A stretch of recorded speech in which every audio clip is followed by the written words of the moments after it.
बिस्मिल्लाहिर्रहमानिर्रहीम, अस्सलाम वालेकुम। प्रोग्राम मुकाबिल के साथ मैं हूं सरवत वलीम। रऊफ क्लास्ट्रा, आमिर मतीन साहब हमारे साथ मौजूद हैं। तहरीक इंसाफ का पैनामा लीक्स के मामले पर कौमी असम्बली में तूफानी अंदाज। पिछले 4 सालों की सुस्तियां हवा हो गईं। वज़ीर आज़म के खिलाफ शदीद एहतजाज। स्पीकर डाइस के सामने अरकान असम्बली सरापा एहतजाज रहे। एजेंडे की कॉपियां फाड़कर हवा में उछाल दी गईं। अपोजिशन लीडर सैयद खुर्शीद शाहवी मियां मोहम्मद नवाज शरीफ के खिलाफ 45 मिनट तक आग उगलते रहे। अपोजिशन की जानिब से वज़ीर आज़म की तस्दीक के जवाब में हुकूमती वज़रा खिसियानी बिल्ली खंबा नौचे की तस्वीर बन बैठे। नवाज शरीफ को 4 साल के बाद कौमी असम्बली में हकीकी अपोजिशन का सामना।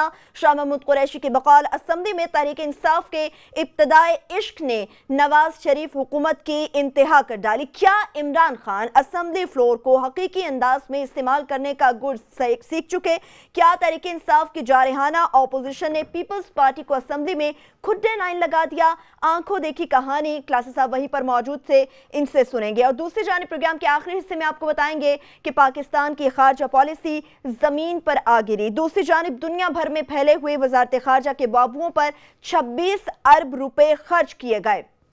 पाकिस्तानी फॉरेन ऑफिस के 19 मुलाजमीन न्यूयॉर्क, जिनेवा, पेरिस से लेकर लंदन, स्पेन, लॉस एंजलिस में गायब हो गए हैं। फॉरेन ऑफिस की जानिब से कौमी असम्बली में ये एक इंकशाफ किया गया। फॉरेन ऑफिस के मुलाजमीन ने वजारत खारजा को गैर मुल्की शहरियत लेने का जरिया भी बना डाला। गैर मुल्की शहरियत लेने वाले 19 मुलाजमीन को वजारत खारजा की जानिब से मफरूर करार दे दिया गया। क्लासेस आप स्पीचेस की जानिब जाएंगे, अंदर बाहर जो माहौल रहा उसकी बात करेंगे, लेकिन आप खुद ऐवान में मौजूद थे। आज जो आपने देखा हम चाह रहे हैं वो आप हमारे साथ पहले शेयर करें।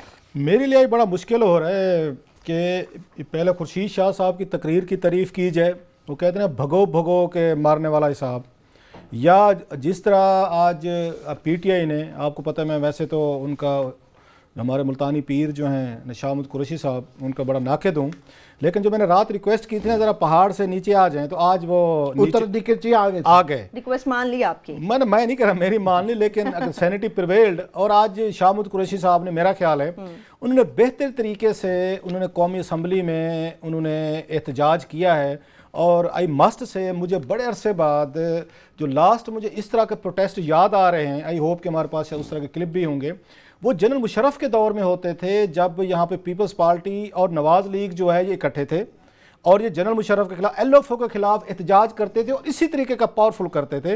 वो अगरचे ज़्यादा नंबर से इनके मतलब पीपल्स पार्टी और नवाज लीग को मिला के ये बन जाते होते थे, कोई 100 के करीब बन जाते होते थे। वो बड़ा एक हाउस था। मैं 2002-2007 की असम्बली की बात कर रहा हूँ। आज सिर्फ 20-25 MNAs थे, क्योंकि पीपल्स पार्टी के MNAs जो हैं वो शरीक नहीं हुए और बेचारे मुझे सियासी यतीम भी लग रहे थे। मुझे तरस भी आ रहा था उन पे कि उसमें कि जब ये सारे के सारे एहतजाज करने गए हैं, और ये लोगों को मैं बता दूं, जो यहाँ पे बता दिया जाता है कि ये अमान मछली बाजार बन गया, हंगामा खेजी कर दियो। भाई साहब अभी हम ये खबरें सुन रहे थे, भारतीय लोकसभा में भी पिछले कई दिनों से ये हंगामे हो रहे हैं। जमहूरियत में इस तरह की चीज़ें होती हैं। ये लिखते हैं मैं ऐवान मछली बाजार बन गया और इसमें पता नहीं बला बला उन्होंने क्या काम किया। नवाज लीग की अपनी जो पार्टी है ये काम करती रही है। जनरल मुशर्रफ दौर में ज़्यादा होते रहे हैं। ये फुटेज भी हम दिखा रहे हैं। इवन आपको याद हो तो उसके पीपल्स पार्टी दौर में भी नवाज शरीफ साहब के जो MNAs थे संभाले नहीं जाते थे। So that's a very natural. जो बात हम कहते रहते थे मैं और आमिर, कि आपको अपोजिशन के तौर पर आपको पीपल्स पार्टी के लिए स्पेस नहीं छोड़नी चाहिए कौमी असम्बली में। वो हम इसीलिए कहते थे कि वहाँ पे ये मुकमुका हो जाता था। मसलन कैसे होता था मुकमुका? आज वो प्रिविलेज मोशन पेश करना चाहते थे वहाँ पे हाउस में कि वज़ीर आज़म ने झूठ बोला है। अब स्पीकर साहब, मैं पहले भी कहता हूँ, स्पीकर बेचारे कमज़ोर आदमी हैं, उनमें इतने गट्स नहीं है कि वो जैसे आमिर साहब गिनवाते रहते हैं कि फ़खर इमाम जैसा बंदा यहाँ पे स्पीकर रहा है। मौलवी तमीज़ुद्दीन साहब मेरा ख्याल है वो भी स्पीकर थे। उसके बाद गोहर अयूब की आप बात करते हैं, इवन यूसुफ गिलानी की तारीफ़ की जाती है, इलाही बख्श सोमरो साहब थे, फिर मिराज खालिद जैसे बंदे थे। हमें नासिर चट्ठा भी इतने बुरे नहीं थे मेरा ख्याल है। ठीक है सर। अब उनके सीट पे उसमें बैठ गए याद सादिक साहब जैसे कमज़ोर इंसान, लिहाजा उनसे तो आज हाउस ही नहीं चल रहा था। वो लग भी नहीं रहा था वो स्पीकर हैं। कुर्सी तो मजबूत है ना? नहीं, कुर्सी मजबूत तो अल्लाह की मजबूत होती है कुर्सी। बाकी कुर्सियां आगे पीछे इधर उधर गिरती फिरती रहती हैं। वो आप ना कहें कि कुर्सी मजबूत होती है, वो नहीं होती उनकी मजबूत। लग रहा था बेचारे कि एक वो क्लासरूम का होता है ना, टीचर होता है और स्टूडेंट वहाँ शोर शराबा शुरू कर दें और वो नहीं मैनेज कर सकता। अयाज सादिक साहब ने अपने आप को एक दफ़ा, हमें तो उनसे कोई उम्मीद नहीं है कि वो कोई बहुत अच्छे स्पीकर हैं और बहुत बड़ा हाउस अच्छा चला लेंगे। आज उनने क्या काम किया है हमारे जो अगर रिसर्चर हैं, बड़े काबिल रिसर्चर हैं, किस्मत खां, उसको भी पता है, अभी हमें वो समझाने की आमिर साहब को कोशिश कर रहे थे कि ये प्रिविलेज मोशन का ना प्रोसीजर क्या होता है। सही। उसका प्रोसीजर ये होता है कि आप पहले जो वहाँ प्रिविलेज मोशन पेश करना चाहते हैं उसको करने देते होते हैं, उसको बोलने देते होते हैं, 2 बोलें 3 बोलें जी कि ये प्रिविलेज मोशन है, फलां मेंबर ने, फलां प्राइम मिनिस्टर वजीर ने गलत काम किया है, हाउस को डिसऑनर किया है, हम पेश करना चाहते हैं। उसकी पूरी सुनते हैं आप उनकी कि उनका क्या केस है। जब सुन लेते तो स्पीकर साहब ये कह देते हैं कि जनाब अब क्योंकि मामला यहाँ सब जुडिस है, अदालत में है, लिहाजा आपकी प्रिविलेज मोशन को मैं मेंटेन नहीं कर सकता, मैं एडमिट नहीं होने देता। बिल्कुल तरीका ये मतलब ये किस्मत खां को भी पता है, हमारे उसको रिसर्चर को, इन टेक्निकल चीजों को। स्पीकर साहब ने क्या काम किया आज, उन्होंने कहा कि मैंने तो ये फैसला कर दिया था वहां पे अपने चैम्बर में बैठ के कि प्रिविलेज मोशन पेश नहीं होगी। हजूर, अगर आपने इस तरह के ये फैसले करने हैं चैम्बर में बैठ के कि नवाज शरीफ साहब मुझसे खुश रहें, चौधरी निसार अली खान साहब भी खुश रहें, ख्वाजा साद रफीक साहब मेरे ऊपर नाराज ना हो जाएं, वहां से मेरे जो अगर रूलिंग पार्टी के जो MNA मुझे घूरियां डालते रहते हैं, डराते रहते हैं, वो मुझे कुछ ना कहें, तो आप बैठ के चैम्बर में इनको किल कर रहे हैं। आपने साबित कर दिया है कि आप इस हाउस के, खैर अगेन आई वुड से, हमें उम्मीदें नहीं थी कि आपसे हाउस नहीं चलता। अयाज सादिक साहब एक वीक एक स्पीकर हैं, आज हमने उनको देखा और वही कुछ हुआ। PTI के 20 लोगों ने उनसे पहले हाउस को एडजॉर्न करवाया सर, उन्होंने मुअत्तल करवाया जी बिल्कुल कार्रवाई को 20 मिनट के लिए, फिर उनको आके वापस आके मुअत्तल करना पड़ गया। मैं सिंपल सा इसको इस तरह देखूंगा कि ये कह देना कि गलत किया है PTI ने, मैं नहीं समझता गलत किया है। रीज़न बड़े सिंपल है कि जमहूरियत में ये राइट आपको मिलते होते हैं। अगर स्पीकर बिल्डोज करेगा प्रोसीडिंग को, नौज बिल्ला कोई इतनी कोई बड़ी पोस्ट नहीं है कि जिस पर हुक्म दे दें और उन पर अमल होना चाहिए। इज्जत जो होती है ना आपको अर्न करनी पड़ती है, you have to win over the respect. आज बहरहाल खुर्शीद शाह साहब ने अच्छी तकरीर की, मस्त तकरीर की हद तक। शेख रशीद साहब मुझे बुझे नजर आए, शायद वो उस दिन उन्होंने कहा ना कि जनाब कसाई भी भाग गया और दुम्बा भी भाग गया। शेख साहब शायद अभी तक उस सदमे से नहीं निकल पा रहे। बाकी जो आज एक PTI ने जिस तरीके का उन्होंने, मैं समझता हूँ आज पीपल्स पार्टी बड़ी हद तक इररेलेवेंट हुई है, बैक बेंचेस पे चली गई है। ये पहला बड़ा बिग शो था, बड़ा बिग शो था। और जिस तरह उन्होंने नारे मारे नवाज शरीफ साहब के खिलाफ, अपोजिशन को तो छोड़े, उन 20-25 MNAs को, इवन रूलिंग पार्टीज के MNAs बड़ी तादाद में मौजूद थे, वो रिस्पॉन्ड नहीं कर ले। जो नवाज शरीफ साहब के खिलाफ नारे लग रहे थे, गली गली में शोर है, आगे मैं तो कहूंगा तो मुझे तो पकड़ लेंगे, उन्होंने तो सब कुछ कह दिया है, उन्होंने कह दिया है। इन्होंने कोशिश की, रूलिंग पार्टी के एक MNA सुने को नए एक ग्लैडिएटर पैदा हो रहे थे वहां से, क्वेटा से, उन्होंने भी कहने की कोशिश की कि गली गली में शोर है इमरान के बारे में, लेकिन उनकी अपनी पार्टी के लोगों ने उनका साथ नहीं दिया। सो वो ये कहते थे गली गली में शोर है, ये हुक्मरान जमात का MNA कहते थे गली गली में शोर है, तो उनका मतलब होता है कि इमरान के बारे में कहे तो नारा उधर से आ जाता था नवाज शरीफ साहब के बारे में। So it was a very interesting situation.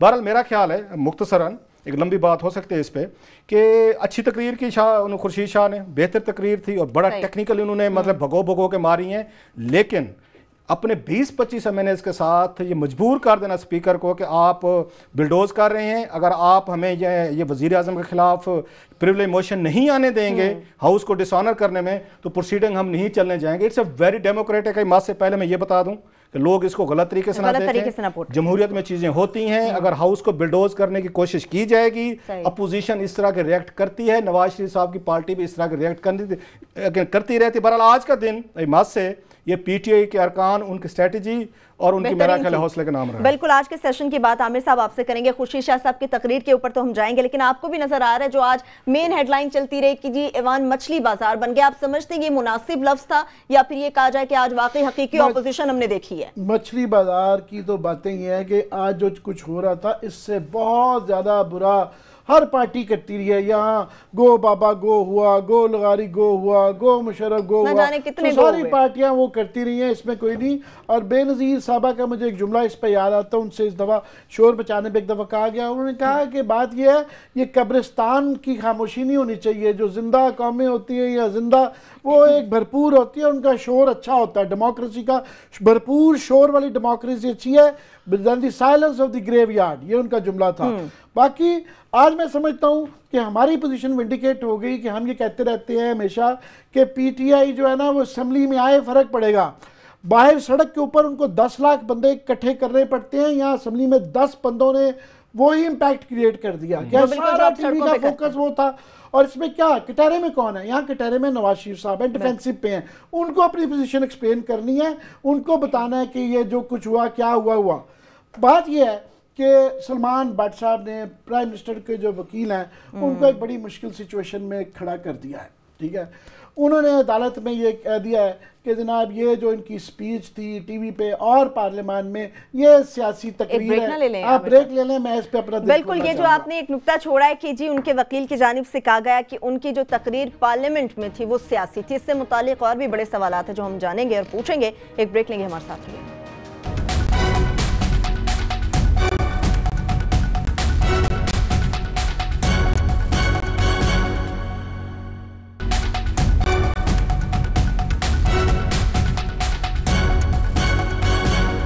Break के बाद एक बार फिर से प्रोग्राम में हम आपको खुशामदीद कहेंगे। आमिर साहब, आप कह रहे थे कि सलमान भट्ट साहब की जानिब से कहा गया कि पार्लियामेंट में होने वाली तकरीर सियासी थी। मुझे ये बताएं, असम्बली का ऐवान सियासी है ये कहा जाता है, यहाँ जो बात होगी सियासी होगी, क्या सियासत झूठ है? सियासत मैं समझता हूँ ये जो जुमला उन्होंने कह दिया है भट्ट साहब ने, ये मैंने अपनी जो है ना आधी सेंचुरी की जो ज़िंदगी में जो है ना इससे ज़्यादा बेवकूफ़ाना और गैर सियासी जुमला नहीं कभी किसी अदालत में सुना। और पता नहीं नवाज शरीफ साहब ने शायद उनको कश्मीरी होने की वजह से रख लिया है। ये इतना गैर मौजू है कि उनको नून लीग फंस गई है, फंस ऐसे गई है कि अदालत में ये कह चुके हैं कि ये सियासी बयान था। अभी इस पे एक तो मान लिया उससे कि प्राइम मिनिस्टर के कॉल में तजाद था, एक तो वो केस खराब हो गया लीगली। अब ये नहीं कह सकते जी हमने मजाक किया था, अब ये अदालत है ना, ये तो नहीं कहते नहीं हम तो मजाक कर रहे थे, वो आपकी कंटेम्प्ट लग जाएगी, उससे मुकर नहीं सकते। मगर यहाँ असम्बली में आपने, मैं समझता हूँ ये ब्रीच ऑफ प्रिविलेज एक बच्चे को भी नजर आ रहा है। इस पे कम से कम गवर्नमेंट को अपनी पोजीशन जो है ना एक्सप्लेन करने की जरूरत है। इसको प्राइम मिनिस्टर को बताने की जरूरत है कि जनाब ये जो पता नहीं क्या जवाब लेके आएंगे, मगर मैं बड़ा इंटरेस्टेड हूँ कि मैं समझता हूँ ना सिर्फ कि असम्बली के लोगों का, मेरा आपका सबका, हर बच्चे का है कि हम जानना चाहते हैं कि जनाब आप जो असम्बली के फ्लोर पे कहते रहे हैं हमें आपने उसको बिल्कुल सबको राइट ऑफ कर दिया, एक्सप्लेन। ये नहीं कहा जा सकता है। आज मैं समझता हूँ स्पीकर साहब ने ये कह के जनाब ये नहीं बनता, ये ऐसे टलने वाली बात नहीं है। उनको चाहिए कि as custodian of the house वो कहें, प्रिविलेज कमेटी तो बाद की बात है कि जनाब आप अपना जो है ये जुमला इसको एक्सप्लेन, ये लॉ मिनिस्टर से पूछना चाहिए, जो भी वहाँ पे मिनिस्टर्स हैं उनसे पूछना चाहिए, प्राइम मिनिस्टर से पूछना चाहिए जनाब ये जुमला आपकी तरफ से अदालत में कहा गया है, it is an insult to the parliament कि आप कहें कि यहाँ जो आप कहते हैं ये सियासी बयान होते हैं और इसकी कोई वक़्त नहीं है। ये बड़ा इशू है, इससे बड़ा क्या है। और ये है कि प्रिविलेज कमेटी में भेज देने से मसला नहीं हो जाता, वहाँ भी बहस होनी होती है। तो ये एक मसला तो है, अब फंस गई है गवर्नमेंट इसमें, पहली बात। दूसरा मैं समझता हूँ कि ये थोड़े से ना बौखला गए हैं नून लीग वाले ना। आज नजर आ रहा था डेस्परेट थी वो तमाम पुराने लोग। मारवी मेमन आपने देखा ना गायब थी, वो जब से वो उनको वो अफसरी मिली थी बेनजीर स्पोर्ट बाग उससे गायब थी। आज सारे पुरानों को बैक बेंचर्स को भी एक्टिव किया गया था, इकट्ठा किया था। और मैं देख रहा था साद रफीक साहब जाहिर है वो एक बड़ा एग्रेसिव बोलते हैं मगर जुमलों में जान नहीं है। अब ये कहना कि हमारे जो है ना प्राइम मिनिस्टर के बच्चे बेचारे वो खून पसीने की कमाई बाहर से कमाते हैं और वो देखें ना उन पे सवाल आते हैं। भाई हम तो कह रहे हैं वो खून और वो पसीना हमें दिखा दें कि कहां से आया, हम तो सिर्फ वो खून और पसीने की रसीदें मांग रहे हैं कि वो दिखा दें वो कहाँ वो खून बहा और कहाँ उसे वो पसीना निकला। हम तो सिर्फ यही कह रहे हैं। तो वो जान नहीं है जवाब में। और मैं समझता हूँ पीटीआई को अब समझ आई है। और हम हमेशा ये कहते रहते थे कि पार्लियामेंट पार्लियामेंट पार्लियामेंट, बाहर को बड़ा चैलेंज होता है, बाहर सड़क पे लोग इकट्ठा करना, शहर के लोग नाराज हैं, ये करना वो करना, फिर जमहूरियत के खिलाफ हो जाता है। This is the forum. आज तो भी अभी इमरान खान भी आए, मेरा ख्याल इतना जो वो आ जाएंगे ना, मगर ऑलरेडी जो है आज सारा सबसे बड़ा इशू यही बन गया है ना। ये 15 दिन की एजुटेशन के बाद ये वाला इतना इम्पैक्ट होता था जितना कि आज हुआ हुआ। तो वो एक मैं समझता हूँ कि थोड़े से ना इस तरह चलेगा नहीं आगे। सही, यानी कि आपका मतलब है नून लीग एक्सप्लेन करना सबसे बड़ा। लास्टली ये हुआ कि इससे क्या सबसे बड़ा जो फायदा हुआ कि पीपल्स पार्टी जो कि कोशिश कर रही थी दरमियान में खेलने की जो है ना वो मजबूर हो गए हैं अपोजिशन करने पे। आज खुर्शीद शाह साहब को ये तकरीर करनी पड़ी, बिल्कुल रेलेवेंट हो गए हैं, वो नहीं हो सका। दूसरा उससे ये हुआ कि नून लीग ने भी जो है ना, अभी वो जो मुकमका चल रहा था, फिर ख्वाजा साद रफीक का सारा अटैक जो है वो बिलावल पे था, और मैं समझता हूँ कि वो खैर है कुछ हद तक ठीक तो था, मगर आज के लिहाज से ये कहना कि बिलावल जो है वो करप्शन की चोरी खाता रहा, बड़ी सख्त चोरी खा के बड़ा हुआ, सख्त अल्फाज थे। तो ये फिर वो अब ये डबल जेपटी है नून लीग के लिए। अब वो पीटीआई और पीपल्स पार्टी को उन्होंने इकट्ठा कर दिया। अब ग्रैंड अपोजिशन जो हम कहते रहते थे शायद वो देखने को मिल जाए। नजर आ रही है। बिल्कुल सलमान भट्ट साहब की जो बात की क्लासा साहब, उसमें आप समझते हैं कि एक वकील के क्लाइंट की आरा में तजाद हो सकता है, क्लाइंट जो कहेगा वकील तो वही कहेगा ना, और खुर्शीद शाह साहब ने ये कहा है कि आप आए पार्लियामेंट में, तस्लीम करें कि आपसे गलती हुई है, माफी मांग ले, कौम माफ कर देगी।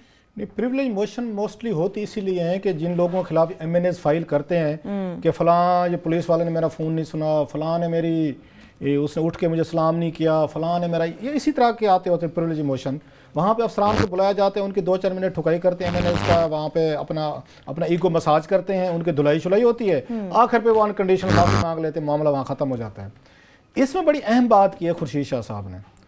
उन्होंने कहा जनाब जो बात आप क्लाइंट वाली कह रहे हैं, उन्होंने कहा जनाब के बाद क्लाइंट को आप कोई बात, आपका क्लाइंट वकील को बताता है कि अदालत को ये बतानी है बात या ये नहीं बतानी, आप बता देते हैं। हो सकता है कोई ये क्लाइंट को उसको समझाने में उसको प्रॉब्लम हो सकती है, कम्युनिकेशन ठीक नहीं हो, जो बात आमिर कह रहे हैं, हो सकता है भट्ट साहब को कुछ और बताया गया हो, वज़ीर आज़म साहब कुछ और कहना चाहते हो, तो अगली बात और आ जाती है कि सर, तो फिर 12 दिन गुजर गए हैं, जो खुर्शीद शाह साहब ने कहा 12 दिन गुजर गए, कोई तरदीद नहीं आई कि जी मैंने क्लाइंट को ये नहीं कहा, मैंने अपने वकील को ये नहीं कहा था, मैंने ये बात की थी, उसकी तरदीद तो हमारे सामने नहीं आ रही, नंबर 1। दूसरी, आज 2-4 चीज़ें और साबित हुई हैं। हमारे जैसे माशरे को, हमारी जैसी जमहूरियत को 1000 साल चाहिए अभी मजीद उस लेवल पर पहुंचे जिसकी मिसालें हम देते हैं। मसलन बिल क्लिंटन जो है उसका ट्रायल हुआ, द प्रेसिडेंट ऑफ यूएसए का ट्रायल हुआ, इंपीचमेंट हो रही थी और भाई मैं अगर यूएसए में गया था, इतनी बड़ी मोटी मैं किताब ले आया हूं जो उन्होंने बिल क्लिंटन की इंपीचमेंट और ट्रायल पे छापी। अब उसकी प्रोसीडिंग अच्छी खासी मुझे $150-200 में पड़ गई, वो मैं लेके आया हूं, उसको पढ़ने की कोशिश कर रहा हूं कि उन कौमों के नजदीक ये झूठ बोलना इतना बड़ा क्या जुर्म है। हमारा तो जिंदगी का हिस्सा है, जिस दिन हम झूठ ना बोले 8-10 तो रात को शायद हम सो नहीं सकते। नींद ही नहीं आती। बिल क्लिंटन की इंपीचमेंट होना शुरू हो गई कि किसी पब्लिक स्पेस पे कह दिया कि जिसकी बात हो रही है उस मोनिका लेविंस्की को, इसको तो मैं जानता नहीं। जनाब वो पूरी CNN ने दुनिया को दिखाया, लाइव वहां पे क्वेश्चनिंग हुई, मैंने खुद सुनी हुई, आपने भी सुनी होगी साहब ने। ये झूठ पे होती है। आप झूठ पे क्या कर रहे हैं? हंगामा जितना भी हुआ है ना, ये स्पीकर कौमी असेंबली की वजह से हुआ है। आप भाई बोलने दें, भाई 8 बोलेंगे, 6 बोलेंगे, 10 लोग बोलेंगे, इसलिए तो आप नेशनल असेंबली है, वो बोलना चाहते हैं, पॉइंट देना चाहते हैं। वज़ीर आज़म साहब ने इस हाउस की उसका प्रिविलेज को कैसे उन्होंने ब्रीच किया है। Let them speak. आप डिक्टेटर बन गए हैं, आप बैठते हैं चैम्बर में बैठ के फैसले कर लेते हैं, आप आके कुर्सी पे उनको बच्चों को जैसे स्कूल मास्टर की तरह चलाने की कोशिश करते हैं। जमहूरियत में तो आपको थोड़ी सी बर्दाश्त दिखानी पड़ती है, लेकिन एक चीज़ की मुझे थोड़ी सी ना दाद देनी पड़ेगी इसको ट्रेजरी बेंचेस को जी। उन्होंने इसको एक कंट्रोल तक रखा है। हालांकि जितनी उसकी प्रोवोकेशन या जितना जारहाना अंदाज पीटीए के एमएनएस का था बिफोर स्पीकर ड्वाइस, इन्होंने समझदारी ये कि चौधरी निसार अली खान साहब बैठे थे, निसार की कॉन्डक्ट की दाद देनी पड़ती है। उन्होंने किसी जगह भी उन फैमिली की सीक्रेट्स का जिसका बाकियों की तरह नहीं पता, उन्होंने एक जुमला भी नहीं कहा। मैं और कह रहा हूं सर कि चौधरी निसार अली खान बैठे थे, इसाक डार साहब भी मौजूद थे। मेरा यह ख्याल है बाकी तो हाकिश एलिमेंट है, सारे जितने बैठे हैं, तलवारें तोपें और गन्ने वो संभाल के बैठे, वो तैयार थे, वो लड़ने के लिए जा भी रहे थे कि जाएं स्पीकर साहब को रेस्क्यू करें, शायद गिर गए हैं।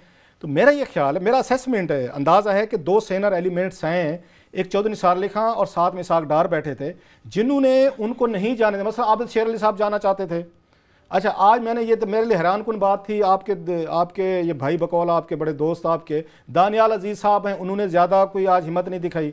और कुछ एमएनएस थे जिन्होंने थोड़ी सी वो की कि हम जाएं और थोड़े से कोई मसल्स जो हैं हम एक्सरसाइज करें और स्पीकर के आगे जो गैदरिंग हुई है कोई हम भी ज़रा मुक्का मुकाई करें। लेकिन मेरा ख्याल है कि ये उन्होंने समझदारी की है कि हुकूमत का काम ये होता है कि वो बर्दाश्त से काम ले। अपोजिशन कोशिश करेगी आपको गुस्सा दिलाने की, आपको ट्रैप करने की। हंगामा अपोजिशन को सूट करते, हुकूमत को नहीं करता। सो मैं ये समझता हूँ जहाँ स्पीकर ने बड़ी उन्होंने गलती की है कि उन्होंने उसकी प्रोसीडिंग बिल्डोज की हैं, बोलने देते हैं उनको, 8-10 लोग बोलते हैं, सिंपली ये कह देते हैं कि जनाब आप गवर्नमेंट साहब आप एक्सप्लेन कर दें इस जुमले का कि ये जो अदालत में कहा गया है एज अ कस्टोडियन को करना चाहिए था, तो फिर बात शायद मामला इतना गर्म ना होता। आमिर बेशक आखिर पे स्पीकर ये कुछ कह देते कि जी कि मामला क्योंकि अदालत में है लिहाजा इसको टेकअप नहीं करते हम, वो पहले उनको सुन तो लें। मैं ये समझता हूँ स्पीकर से ज्यादा, उस अयाज सादिक से ज्यादा चौधरी निसार अली खान, इसाक डार और बाकी दीगर वो समझदार एलिमेंट जो थे, उन्होंने जो अपने MNAs को नहीं जाने दिया कि आप जाएं और उनके साथ खड़े होकर कोई लड़ाई छड़ाई की कोशिश करें, वो मेरा ख्याल है क्रेडिट जो है इट मस्ट गो टू उसके ट्रेजरी बेंचेस कि उन्होंने प्रोसीडिंग को एक हद तक उन्होंने उसको ये गर्म किया है। इवन नारे जो मारने की कोशिश की इमरान खान के खिलाफ, हम तो मौजूद थे वहां पे, उनमें भी आपको जान नजर नहीं आ रही थी। लास्टली मैं ये कह दूं, अंदाजा करें कि अमेरिकन की जो पार्लियामेंट है वो अपने सदर की इंपीचमेंट पे शुरू हो जाती है कि झूठ क्यों बोला है। दाद दें हमारे हाउस को कि स्पीकर को दाद दें, बाकी को छोड़ दें, चले MNA को छोड़ दें, दाद जाती वो दिफा करने पे लग गए कि हमारा वजीर आजम अगर झूठ बोल रहा है तो ये उसका प्रिविलेज है, उसको झूठ बोलने की इजाजत होनी चाहिए। मेरा ख्याल कानून में थोड़ी सी ना आगे पीछे करके ये लिखवा देना चाहिए कि जैसे लास्टली जैसे कि प्रेसिडेंट ऑफ पाकिस्तान को 248 के तहत इम्यूनिटी है, वो जो कत्ल भी करे तो सदर को माफ है, ऐसे वजीर आजम के लिए भी कानून में एक 248 ABC ऐड कर दें, शायद करना पड़ जाएगा। वजीर आजम पाकिस्तान वो भी अगर नवाज शरीफ साहब हों तो उनको झूठ बोलने की ये कानूनी तौर पर इजाजत है। बिल्कुल, असेंबली सेशन के हवाले से तो हम बात कर रहे हैं, जिस तरह से दानियाल अजीज साहब की बात की है, तो आपको पता है मीडिया से जब ख्वाजा साद रफीक साहब बात कर रहे थे तो आज हमें नून लीगी टीम में कुछ तब्दीलियां नजर आई हैं। वो तब्दीलियां क्या थी, क्यों थी, ये भी आपके साथ शेयर करेंगे, हमारे साथ रहिए।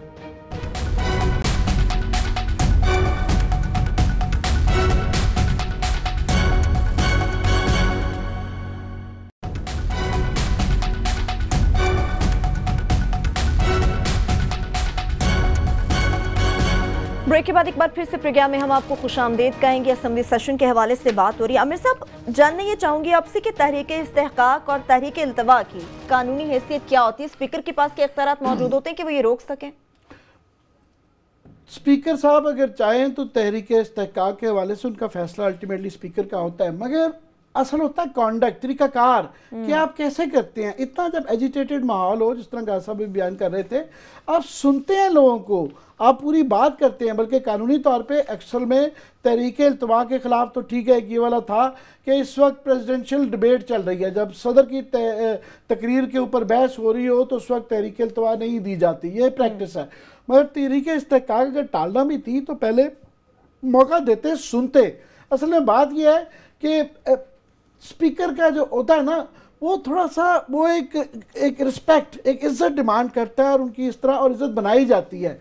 सच्ची बात यह है कि अयाज साहब, सादिक साहब को जब ये इलेक्शन वहाँ पे इनका कोर्ट ने इस बात पे इनके इलेक्शन जो है कैंसिल कर दिए थे कि जनाब वहाँ पे जो है ना काफ़ी सबूत इस बात के हैं कि वोटों का नहीं पता चलता, तो वो एक दरार पड़ गई थी। मेरा ख्याल है उसके बाद ठीक है, जीत के आ गए, पर उसके बाद इनको स्पीकर ना बनाना चाहिए था, ना इनको बनना चाहिए था, क्योंकि आप मुतनाज़ा से सोरे हो गए, इनको जाती हो जाते हैं ना, आप इतने जाती लेवल पे हो गए। और अदालत आपके मुताल्लिक कह रही थी कि आपका इलेक्शन जो था ना कंट्रोवर्शियल था।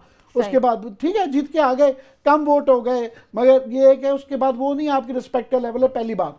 दूसरा, मैं समझता हूँ उनका कॉन्टेक्ट जो है ना, इनको मेरे ख्याल में पाकिस्तान की पार्लिमानी तारीख में अमीर हुसैन साहब माने जाते थे कि सबसे बुरे स्पीकर थे।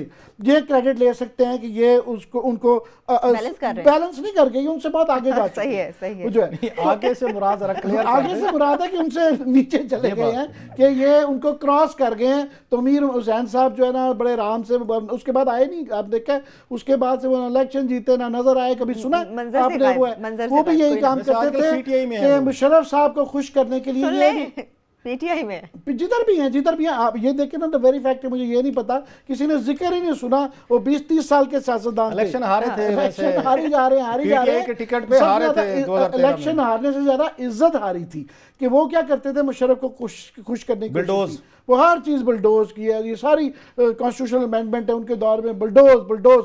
तो ये भी जो ना, मुझे नहीं लगता कि आइंदा आने वाले दिनों में स्पीकर साहब जिस तरह का पीटीए का और पीपल्स पार्टी का मूड हो गया है, इनसे नहीं हैंडल होगी, ये नहीं कर पाएंगे। और ये बिल्कुल, क्योंकि ये कोशिश भी नहीं कर रहे इज्जत कमांड करने की, ये बिल्कुल उनको सुन भी नहीं रही हैं। इस तरह असम्बलियां नहीं चलती हैं, इससे ना ही अपने ऑफिस की इज्जत बना रहे हैं, ना पार्लियामान की इज्जत बना रहे हैं। और मैं आमिर की बात को थोड़ा सा आगे लेकर चलता हूँ। अगर ये इजाजत आज दे देते ना, 3-4 लोगों ने बोलना था ना, भाई खुर्शीद शाह साहब बोल चुके थे, शाहमुद कुरैशी साहब बोलना चाहते थे, इसके बाद हो सकता है शेख रशीद साहब बोलते, थोड़ा सा एक आध शब्द, और 2-3 से ज्यादा नहीं बोलने थे। जितने नवाज शरीफ साहब के खिलाफ नारे लगे हैं, और बड़े इंतहाई, मैं तो रिपीट नहीं कर सकता यहाँ पे, जो नारे लगाए गए हैं, और मुसलसल आधे घंटे तक लगाए गए हैं। आपकी बात काट रहा हूँ कि जो अयूब खान साहब के मुतालिक कहा जाता है ना कि जी वो उनके मुतालिक जब नारे लगने शुरू हुए थे वो छोड़ के चले गए थे, उनके खिलाफ 10% भी नारे नहीं लगे थे। और ये बड़े वफादार लोग मशहूर हैं कि यार ये इज्जत पे नहीं आँच नहीं आने देते। जो आज हालात हो गए हैं ना, मेरे लिए बड़ी तकलीफ दे। कोई भी इनकी जगह पे होता तो वो छोड़ के चला गया। आपको ये जितनी भी नवाज शरीफ साहब की आज वहाँ पे ये पार्लियामेंट में इन नारों के जरिए उनकी कहें इंसल्ट हुई है, गुस्ताखी हुई है, तज़हीक हुई है, ये कौमी असम्बली के स्पीकर साहब की वजह से हुई। एजाज सादिक साहब अगर ये उन 3-4 को बोलने देते, उन्होंने इसी पे फोकस रखना था जी। वजीर आजम साहब ने यहाँ क्या तकरीर की, सुप्रीम कोर्ट में ये बताया तो प्रिविलेज मोशन बनती है, हाउस को ये हो गया, हमारी इज्जत खतरे में, ये गुफ्तगू होनी थी। वैलिड पॉइंट है, कोई ऐसी बात नहीं है। आपने स्टेटमेंट की एक्सप्लेनेशन देनी चाहिए थी कि सियासी बयान है, सियासी बयान है। आपने क्या किया, आपने इजाजत ना दे के नवाज शरीफ साहब के खिलाफ पूरे आधे घंटे तक 40 मिनट तक ऐसे ऐसे नारे लगवाए हैं पूरे हाउस में।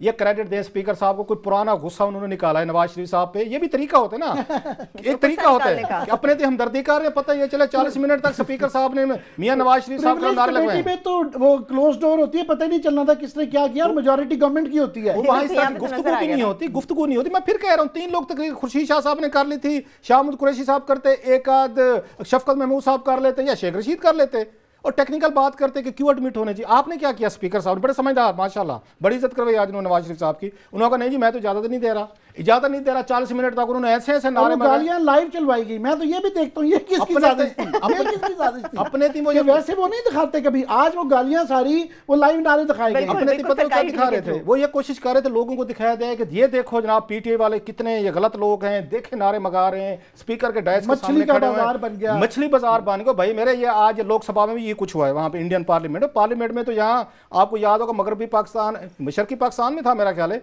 वो तो बेचारे स्पीकर साहब जो हैं वो उनको वहां तशद्दुद करके मार डाला गया था।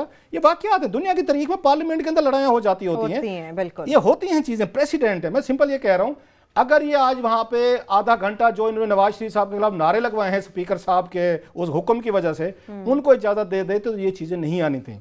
मैं थोड़ा सा आता हूं अब उस पर, अगर हमारे पास थोड़ा सा टाइम है, कि सियासत के सीने में दिल नहीं होता। आज बड़ा इनसे खूबसूरत रिफ्लेक्शन हुई है कि एक तो उन खुर्शीद शाह ने बड़ी खूबसूरत बात की, मैं उनका ना कह दूँ आपको पता है, लेकिन बाज़ वो चीज़ें बाज़ तकरीर बड़ी अच्छी करते हैं, उनको सीरियस अगर ना लिया जाए कि what he says what he means, तो बड़ी तकरीर बड़ी खूबसूरत की। मसलन उन्होंने बड़ा खूबसूरत जुमला कहा, उन्होंने कहा जनाब, and he was referring to Bhutto साहब, कि 70s में भुट्टो साहब जो हैं लीड करते थे पूरा अरब, भुट्टो साहब के पीछे खड़ा होता। इस्लामिक ये जो ब्लॉक उन्होंने बना दिया था, जिसकी लाहौर में भी उन्होंने सरबराही कॉन्फ्रेंस करवाई थी, पूरे अरब और बड़े बड़े लीडर थे, सऊदी अरेबिया, लिबिया, ईरान, बला बला सारे ममालिक जो बड़े मुल्क हैं, वो भुट्टो साहब को देखते थे कि आप हमें लीड करें। आज क्या हुआ बकौल खुर्शीद शाह साहब के, उन्होंने कहा जनाब आजकल हम एक छोटे से कतरी शहजादे के पीछे चल रहे हैं कि हजूर खत दे दें हमें। ये बड़ा खूबसूरत जुमला था कि भुट्टो साहब एक लीड कर रहे हैं पूरे किंग फैसल, बड़े था, बड़े बिग गन्स।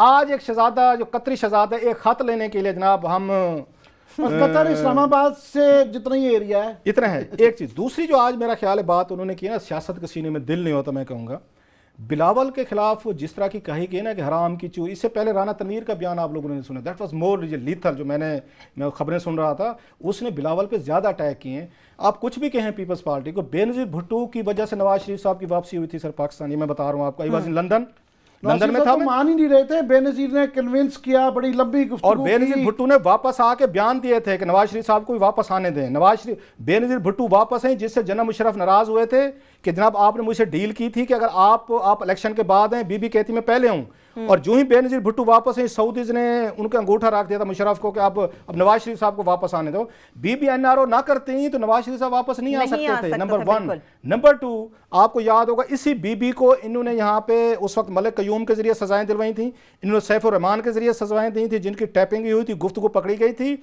और वही बेनज़ीर सजाओं के बावजूद, जरदारी की जेल के बावजूद पाकिस्तान से निकाल दी गई थी जी नवाज शरीफ के दौर में। बेनज़ीर भुट्टो जब इनको एग्जाइल में भेजा गया था, अगर फोटो हमारे प्रोड्यूसर साहब दिखा सकें जल्दी में, बेनज़ीर भुट्टो साहबा तमाम तर अपने जख्मों के बावजूद जो उनको नवाज लीग ने और इनकी हुकूमत ने दिए थे, वो जद्दा गई थी। वो कलसूम नवाज शरीफ साहबा भी वहाँ मौजूद थी, मरियम का भी मेरा ख्याल उनके साथ पिक्चर है, जरदारी साहब भी गए थे। इनका हौसला बढ़ाया था कि जनाब आपके साथ जुल्म हुई है, ज्यादती हुई है, हम आप भी फिर आपके साथ खड़े हुए हैं। इसके बावजूद जो जबान और जिस तरह की जातियात अपोजिशन बदतमीजी कर लेती है, गवर्नमेंटें नहीं करती है। मैं ये कह रहा हूं 5 साल पीपल्स पार्टी ने खुर्शीद शाह को क्रेडिट होता है, हर एक की थोड़ी थोड़ी पकड़ के गुजार दिए जी। और आज जिस तरह के जाती हमले किए हैं तो मुझे वही याद आ रहा था, सियासत के से सीने में दिल नहीं होता। बेनजीर भुट्टो तमाम डिफरेंसेस भुला के फिर भी जद्दा चली गई थी कि इनकी सपोर्ट दें। उन्होंने एक सेकंड नहीं लगाया। राना तनवीर की गुफ्तगू सुन लें और हमारे दोस्त ख्वाजा साद रफीक की सुन लें। इससे बेहतर इमरान खान का रवैया है। वैसे बिलावल इमरान पे भी हमले करता है, आज तक इमरान खान ने इस लेवल पे जाके कभी बात नहीं की। ये तो बात बिल्कुल तय है और बिल्कुल साबित हो चुकी है कि वाकई सियासत के सीने में दिल नहीं होता। एक ब्रेक लेंगे, जब वापस आएंगे तो आपको बताएंगे कि फॉरेन ऑफिस की जानिब से कौमी असम्बली में सनसनीखेज इंकिशाफ किया गया कि उनके 19 मुलाजमीन तरक्की याफ्ता मुल्कों में गायब हो गए हैं। गायब होने की वजह क्या है आपके साथ शेयर करेंगे, हमारे साथ रहिए।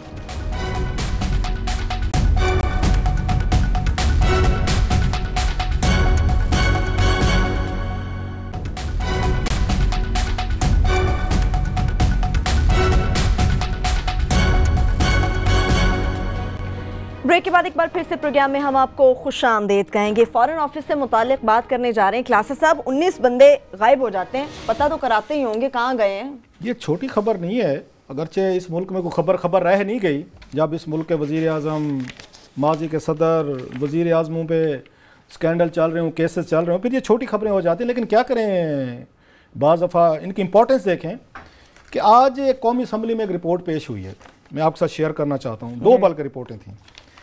पाकिस्तान की फॉरेन पॉलिसी, हर कोई कह रहा है कि हम दुनिया में हम अकेले होकर रह गए, माँ सिवाय हमारे फॉरेन ऑफिस के, कि नहीं जी उन्होंने कहा हमारी बड़ी फतवात हैं। आजकल वैसे तारिक फातमी साहब भी सुना है, वो आधा अमेरिका फतह कर चुके हैं, 10 दिन के लिए गए हुए थे वहाँ पे, आधा अमेरिका फतह हो चुका है जी।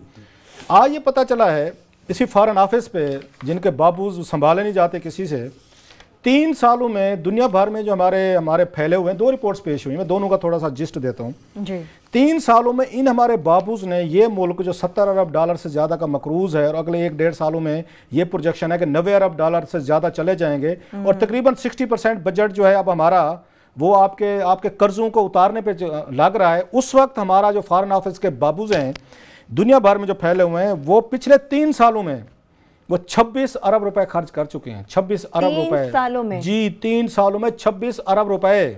और फॉरेन पॉलिसी धड़ाम से नीचे आ गिरी है।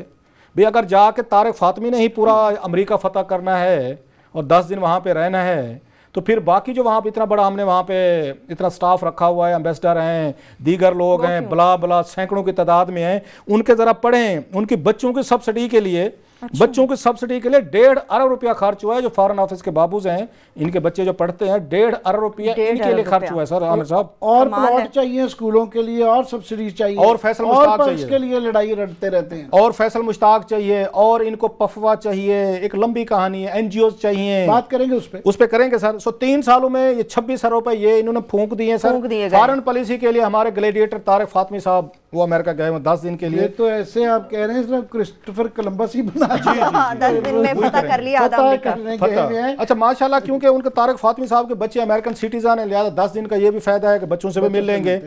एक फार्मर एक जायज ख्वाहिश है ये, इसलिए 10 दिन रखे गए। इसलिए होते हैं, क्यों रखे जाते हैं, इसलिए रखे जाते हैं, इसलिए 10 दिन। इसमें पाकिस्तान रियासत के लिए इतनी शर्मनाक बात होती है जब आपके बाहर मुलाजमीन डिफेक्ट कर जाएं या छोड़ दें या कोई और वो कर लें।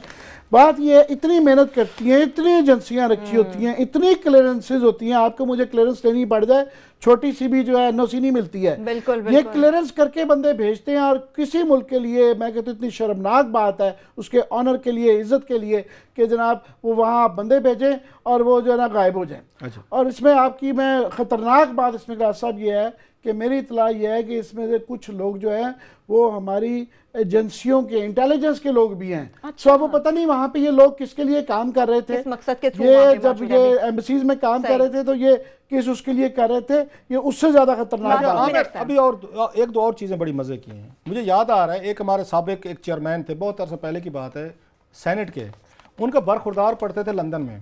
दुनिया भर में उन्होंने 100 दौरे किए, 100 दौरों में से हर दफा लंदन से होकर जरूर जाते थे। रीजन कि मेरा बेटा वहां पे तो प्राइम मिनिस्टर भी तो यही करते हैं। ठीक है सर, जिधर भी जाना हो लंदन के जरिए जाते हैं। ठीक है सर, पूरा जहाज लेके जाते हैं, पूरा जहाज लेके जाते हैं। लंदन के कई विजिट्स हैं। मैं बता रहा हूं कि इस मुल्क को साथ जिसका 70-80 अरब डॉलर कर्जा हो रहा है, कितना सीरियस लेते हैं आप जरा इनको देखें। अच्छा, फॉरेन ऑफिस ने एक और बड़ा इंटरेस्टिंग काम किया है। इन्होंने क्या काम किया, इन्होंने जो इनके ग्रेड 1 से लेकर 16 तक के है ना इनके एहलकार मुलाजमीन, उनके नाम दिए हैं। जो इनके एम्बेसडर रिटायरमेंट के बाद वहीं रह जाते हैं। जो बहुत सारे सर्विंग हैं जिन्होंने वहां पे लोकल शादियां फरमा ली हैं, बहुत सारे ऐसे भी हैं। बहुत सारे ऐसे हैं जो आखिरी दिनों में बड़ी बड़ी पोस्टिंग ले लेते हैं कि जनाब हम वहीं ठहर जाएंगे, हमारे बच्चे भी वहीं पढ़ लेंगे, हम नेशनैलिटीज भी लेंगे। उनके नाम नहीं दिए अब, क्योंकि इन्होंने यहाँ के मुंह भरना था।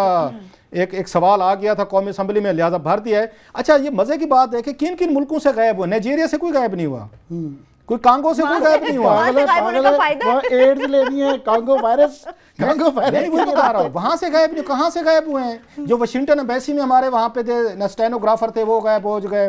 न्यूयॉर्क से गायब हो गए। इसके बाद जनाब आपके मैनचेस्टर से, Paris, Mexico, New York, Geneva, Paris, Los Angeles, Montreal, Stockholm, Sweden, London. तो कैसा ये वाशिंगटन, इट मेक सेंस। जाहिर है पेरिस और न्यूयॉर्क से गायब होना है। वो ये उस तरह ही एक ज़माने में आपको याद है पीआईए की बहुत ज़्यादा होस्टेसेस जो थी वो गायब हो जाती थी, और एक जो लास्ट हुई थी वो अपने यूनिफॉर्म में होटल के अंदर लिख के थैंक यू पीआईए गायब हो गई थी। हाँ, अच्छा मैड्रिड, सवाल ये है, बिल्कुल सवाल ये है कि फॉरेन ऑफिस के इन बाबूज ने जितना ना 3 सालों में 26 अरब रुपए इस मुल्क के फूंक डाले हैं। जरा ये तो बताएं, ये तो ग्रेड 1 से लेकर 16 तक के हैं, जो आपके असल बाबूज हैं बड़ी बड़ी टाइयों वाले, जरा उनकी डिटेल भी दें। किस किस ने कहां से न किस किस खतून से शादी की, किस मुल्क से की। सारे पॉलिटिकल पार्टीज के तमाम हेड्स के बाहर बच्चे पढ़ रहे हैं, सबकी फैमिली बाहर है, सबसे बाहर है,